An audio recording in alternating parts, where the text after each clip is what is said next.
August 26th, A Word in Season to the Weary by Brother Bakht Singh. Faith cometh by hearing, and hearing by the word of God. Romans chapter 10 verse 17. Abraham was a prosperous and a wealthy man in the city of Ur of the Chaldees. When God spoke to him to leave that city and go to an unknown place, straightway he obeyed. Many would have questioned him where he was going.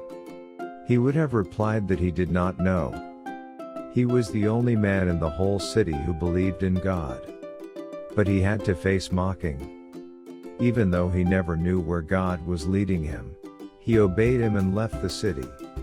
Because of his obedience and faith, later on God gave him the vision of the city with foundations. He became strong in faith. Hebrews chapter 11 verses 8 and 9. Abraham had plenty of gold and silver, so naturally he wanted to build a house. But throughout his lifetime God never allowed him to build a house or buy a piece of land.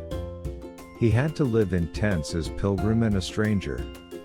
By strong, active and living faith we also are made to see the glory of the heavenly city of which we are a part.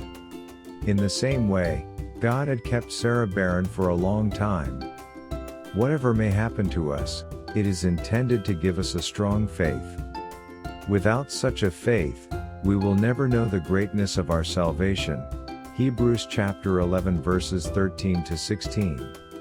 God uses all such situations, circumstances, afflictions and trials to draw away our eyes from the perishing things and fix them on heavenly and eternal things. The power of resurrection becomes more real to us as we claim it according to our need. Hebrews chapter 11 verse 18. God told Abraham to offer his only son on the altar, to give him a strong faith. He did not doubt God. He believed that even though he slew his son, God was able to raise him up. With that faith, he bound his son and raised his knife to slay him. He knew that his wife did not have that much faith. That is why, without consulting her, he went to offer his son on the altar. Genesis chapter 22 verse 3.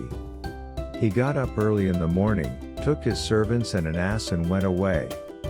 He knew that if he had told her, she would not have allowed him to offer Isaac.